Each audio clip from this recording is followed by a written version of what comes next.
Hi, I'm Peter Jones, Chartered Surveyor, author and property investor.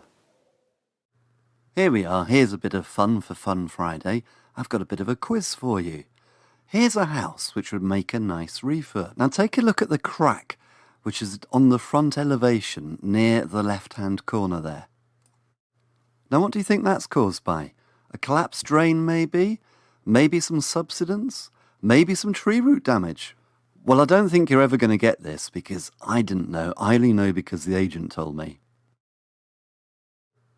Believe it or not, it was caused when the owner's friend reversed their truck into the house.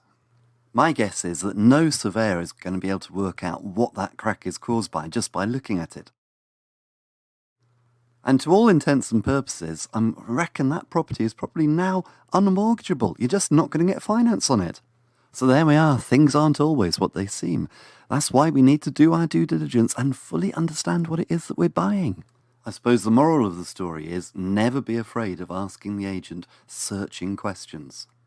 Well, I hope you found that informative and inspirational. Until next time, here's to successful property investing.